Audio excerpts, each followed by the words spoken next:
कहानी की शुरुआत होती है बिजनेसमैन क्लाउडी से, जिसका दिन सुबह से ही खराब चल रहा था। उसे ऑफिस से ले जाने वाली गाड़ी भी देर से आई। फिर रेडियो पर खबर आई कि शहर में जगह जगह पर दंगे शुरू हो गए हैं। उसका गुस्सा बढ़ रहा था। क्लाउडियो की सेक्रेटरी सारा का फोन आया। उसने क्लाउडियो को बताया कि उसका क्लाइंट उसका इंतजार कर रहा है। क्लाउडियो ने सारा को उस क्लाइंट को थोड़ी देर रोकने के लिए कहा। जैसे तैसे वो ऑफिस में पहुंचा। भागकर वो लिफ्ट में घुस गया, जहां मार्ता नाम की एक औरत मौजूद थी। उसने मार्ता को छूने की कोशिश की, लेकिन मार्ता ने कहा कि अब उनका रिश्ता खत्म हो चुका है। क्लाउडियो शादीशुदा था, लेकिन उससे इससे कोई फर्क नहीं पड़ता था। मार्ता के मना करने के बाद भी क्लाउडियो नहीं माना। मार्ता ने भी कहा कि उसे क्लाउडियो का साथ बहुत पसंद था। मार्ता ने क्लाउडियो को जोर से एक मुक्का मारा और वहां से बाहर निकल गई। क्लाउडियो को उसकी पत्नी लोरीना का फोन आता है। उसने कहा कि सड़कों पर दंगे भड़कने लगे हैं और इसी बीच अचानक लिफ्ट बीच में रुक जाती है। क्लाउडियो ने इस पर इतना ज्यादा ध्यान नहीं दिया, क्योंकि पिछले महीने भी उसके साथ ऐसा हुआ था। लोरेना ने उसे घर लौटते हुए दूध लाने के लिए कहा, लेकिन क्लाउडियो उससे बहुत गुस्सा हो गया। उसने लिफ्ट में लगे हुए इमरजेंसी बटन को दबाते हुए टेक्नीशियन से कहा कि उसे एक जरूरी मीटिंग में पहुंचना है। टेक्नीशियन ने बताया कि उसके आदमी पावर यूनिट की गड़बड़ को ठीक कर रहे हैं। फिर क्लाउडियो ने सारा को फोन कर कर कहा कि कुछ भी करके वो उसके क्लाइंट को कुछ देर और तक रोक कर रखे। क्लाउडियो ने सिगरेट जलाई और उसे बाहर से कुछ आवाजें सुनाई दी। उसने मदद के लिए पुकारा, लेकिन वहां पर कोई भी नहीं आया।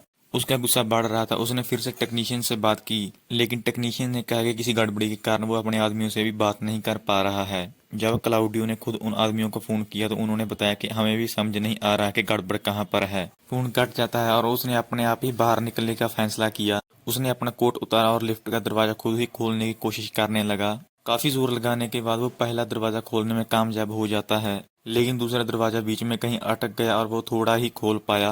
उसने देखा कि लिफ्ट 7वें फ्लोर से पहले रुकी थी। उसने फिर से एक मदद के लिए गुहार लगाई, लेकिन कोई भी नहीं आया। उसने दरवाजे से निकलने की कोशिश की, लेकिन कोई भी फायदा नहीं हुआ। आखिरकार वो थक गया और फिर से लोरेना का फोन आता है। उसने कहा कि बहुत देर से कोई जोर जोर से दरवाजा खटखटा रहा है, लेकिन कोई भी जवाब नहीं दे रहा। क्लाउडियो ने उसे पुलिस को फोन करने के लिए कहा, लेकिन उसने बताया कि पुलिस का फोन लग नहीं रहा है। तो क्लाउडियो ने कहा कि तुम अपने आप को एक कमरे में बंद कर लो। फिर उसने अपने एक दोस्त को फोन किया और उसने लोरेना की मदद करने के लिए उसको भेजा, लेकिन वो भी ट्रैफिक में फंसा हुआ था। उसने लोरेना को बताया कि उसका दोस्त आ रहा है, लेकिन वो थोड़ी देर के लिए ट्रैफिक में फंसा हुआ है। क्लाउडियो ने मोबाइल पर खबरें देखी। उसने देखा कि दंगों की वजह से सड़कें जाम थी और एक बहुत बड़ी लैब में आग लग गई थी। उसने एक और सिगरेट जलाई और उसको अचानक लोगों के चिल्लाने की आवाजें सुनाई दी। फिर कुछ डरे हुए लोग लिफ्ट के सामने से भागे, जिनमें मार्ता भी थी। मार्ता क्लाउडियो के सामने ही गिर गई और उससे वो मदद मांगने लगी। क्लाउडियो ने जोर से उसका हाथ पकड़ लिया, लेकिन कोई पीछे से मार्ता को खींच के ले गया। अब क्लाउडियो को भी काफी डर लगने लगा था। उसने दरवाजे के पास जाकर देखने की कोशिश की, लेकिन दो अजीबोगरीब इंसानों ने उसको डरा दिया। वो पीछे हट गया। वो उन दोनों भयानक दरिंदों को देखता रहा। उन दोनों को वहां पर कोई आवाज सुनाई दी और वो दोनों उस तरफ चले गए। इससे पहले क्लाउडियो कुछ समझ पाता, उसे टेफानो का फोन आया। वो लेराना के पास पहुंचने ही वाला था। क्लाउडियो ने उसको अजीब से दिखने इंसानों के बारे में बात की, लेकिन तभी स्टेफानो सड़क पर ही उन लोगों का शिकार हो गया। इसके बाद टेक्नीशियन ने क्लाउडियो को बताया कि उसको उसके आदमी कहीं पर भी नहीं दिख रहे। क्लाउडियो ने उसको भी इन ज़ॉम्बीज़ के हमले के बारे में बताया, लेकिन वो कुछ समझा नहीं। उसी वक्त उन ज़ॉम्बीज़ ने उसको भी मार डाला।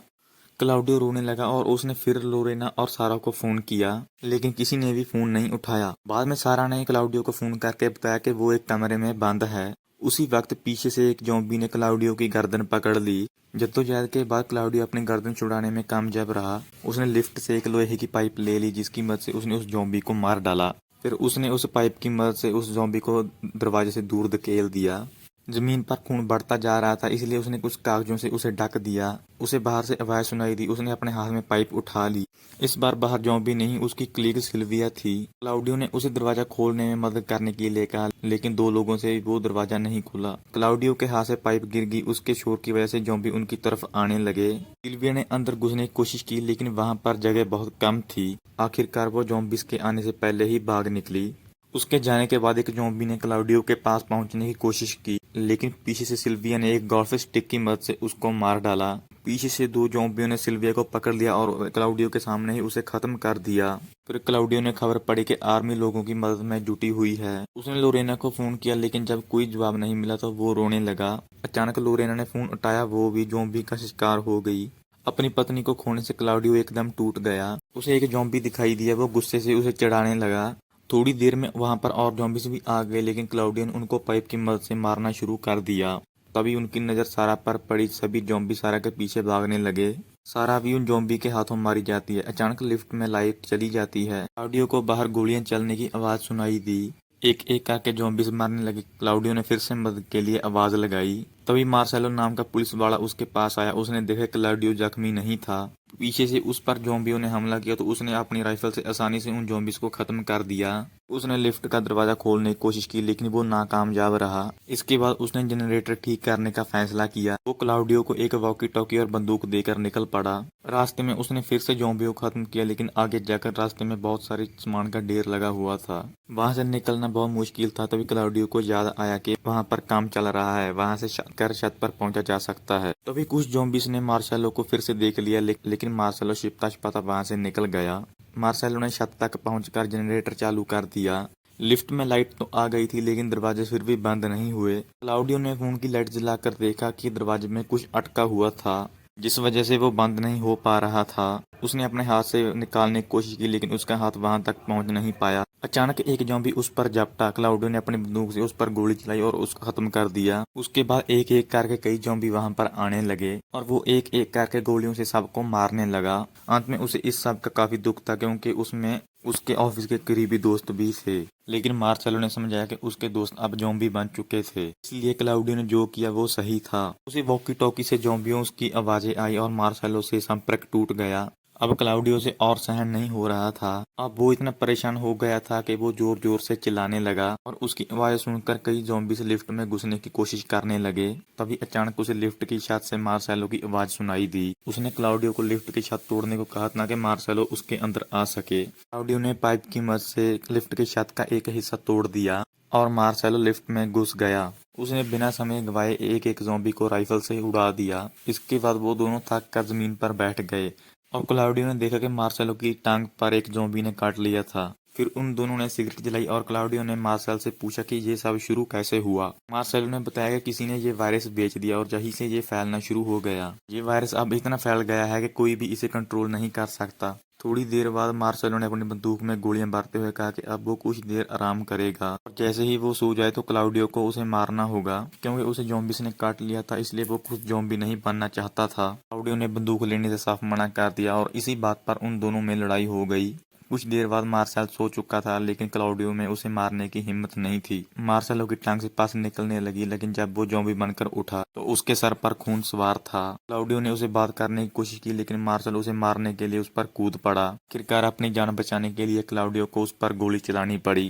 क्लाउडियो की टांग भी जख्मी थी इसलिए उसने उस पर टाई बांध ली ताकि जख्म और ना फैले। गोलियों की आवाज से ज़ॉम्बीज़ की भीड़ उसकी ओर बढ़ रही थी लेकिन अब उसकी बंदूक में गोलियां खत्म हो चुकी थी, इसलिए उसने मार्सेलो की राइफल उठा ली और उसने गोलियां चलानी शुरू कर दी। एक गोली के झटके से वो दीवार के जाकर टकराता था और गोलियों के झटके लगने की वजह से वो बेहोश होकर गिर गया। कुछ देर बाद जब वो उठा तो उसके फोन का अलार्म बजने लगा। कुछ देर बाद उसे एक फोन आया। वो उस फोन में लोरेना की आवाज सुनकर बहुत खुश हो गया। वो जिंदा थी क्योंकि फौज उसे बचाने में कामयाब रही। अचानक उसका फोन बंद हो जाता है लेकिन उसे अब जिंदगी जीने का मकसद दिखाई देने लगा था। उसने मार्सेलो के शरीर पर चढ़कर दरवाजे में अटकी हुई चीजें निकाली और फिर पूरा जोर लगाकर उसने दरवाजा खोल दिया। आखिरकार वो लिफ्ट से बाहर निकला। वो ज़ॉम्बीज़ के शरीर से ऊपर से निकलते हुए सीढ़ियों से नीचे आ गया। वहां पर एक रेंगते हुए ज़ॉम्बी ने उसका पैर पकड़ने की कोशिश की तो उसने अपने पैर से उस ज़ॉम्बी का सर कुचल दिया। जब वो बिल्डिंग से बाहर निकला तो उसने देखा शहर की सड़कों पर इंसानों का नामो निशान नहीं था। फिर रास्ते में उसे एक दूध की बोतल मिली और उसे अपनी पत्नी की बात याद आ गई। फिर रास्ते में एक ज़ॉम्बी ने उस पर हमला करने की कोशिश की। इससे पहले कि वो उसे मारता फौज ने उसको गोली से मार दिया। क्लाउडियो ने इशारा करके फौज से मदद मांगी ताकि वो उसे एक सुरक्षित जगह पर ले जाएं। इसी के साथ ये मूवी यहीं पर समाप्त हो जाती है।